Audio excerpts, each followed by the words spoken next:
Shalom sahabatku, kembali sebelum kita merenungkan kebenaran firman Tuhan di pagi hari ini, mari kita sama-sama berdoa.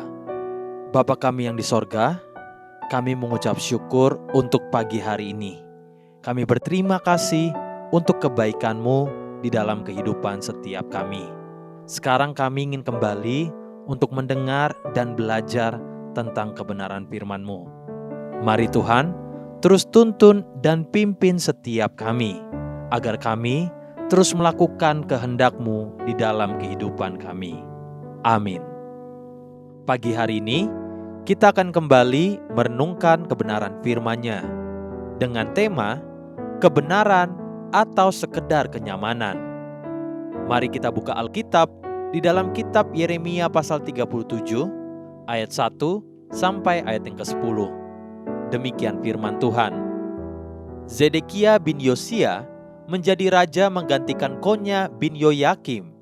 Nebukadnezar, raja Babel, telah mengangkat dia menjadi raja atas negeri Yehuda.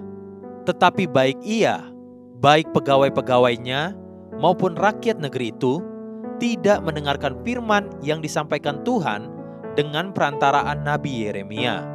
Pada suatu kali, Raja Zedekia menyuruh Yukal bin Selemya dan Imam Zefanya bin Maaseya kepada Yeremia untuk meminta, "Berdoalah hendaknya untuk kami kepada Tuhan Allah kita." Adapun pada waktu itu, Yeremia masih bebas pergi datang di tengah-tengah rakyat. Ia belum dimasukkan orang ke dalam penjara. Adapun tentara Firaun telah berangkat keluar dari Mesir.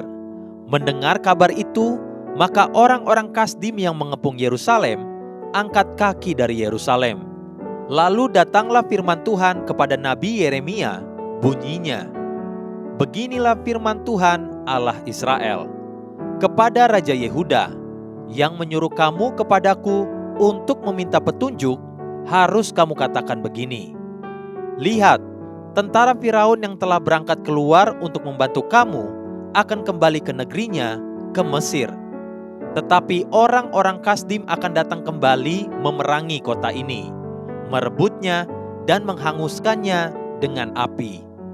Beginilah firman Tuhan, janganlah kamu membohongi dirimu sendiri dengan mengatakan, orang-orang Kasdim itu telah pergi untuk selamanya daripada kita, padahal mereka tidak pergi untuk selamanya. Dan seandainya kamu memukul kalah segenap tentara orang Kasdim yang telah memerangi kamu itu, sehingga di antara mereka hanya tinggal orang-orang yang luka parah, masing-masing di kemahnya mereka akan bangun dan menghanguskan kota ini dengan api."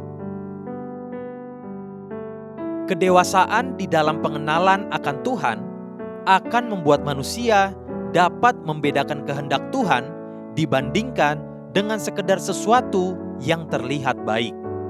Roma pasal 12 ayat yang kedua berkata, "Janganlah kamu menjadi serupa dengan dunia ini, tetapi berubahlah oleh pembaharuan budimu, sehingga kamu dapat membedakan manakah kehendak Allah, apa yang baik, yang berkenan kepada Allah, dan yang sempurna." Perubahan di dalam cara kita berpikir akan membuat kita menjadi pribadi yang lebih dewasa di dalam pengenalan kita akan Tuhan. Orang-orang yang dewasa di dalam pengenalannya akan Tuhan akan mampu membedakan manakah kehendak Allah, yaitu hal yang baik, yang berkenan kepada Allah, dan yang sempurna. Namun orang-orang yang kerdil pengenalannya akan Tuhan hanya akan bergerak sesuai dengan apa yang terlihat baik di hadapannya. Hidup orang-orang yang demikian itu nyaris seperti didorong oleh naluri binatang yang bergerak didorong oleh hukum rimbanya. Mereka digerakkan oleh perut, oleh kebutuhan, bahkan oleh keinginan kedagingannya semata. Apa saja yang dipandangnya baik dan menguntungkan dirinya sendiri, itulah yang dia kerjakan. Pada waktu itu, ketika zaman Zedekia menjadi raja atas Yehuda, Tuhan berpesan kepada raja itu agar tidak terkecoh dengan sekedar kelegaan yang semu, namun firman Tuhanlah kebenaran yang sesungguhnya.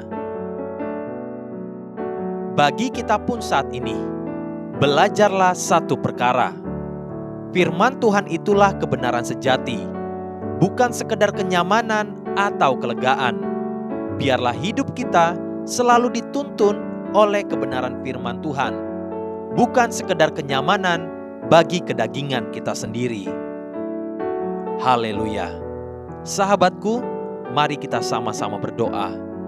Terima kasih Bapa Surgawi untuk kebenaran firman yang kembali mengajar dan menguatkan setiap kami, agar kami terus mengejar pengenalan yang benar akan Engkau, sehingga kehidupan kami melakukan apa yang sudah Engkau rencanakan di dalam kehidupan setiap kami.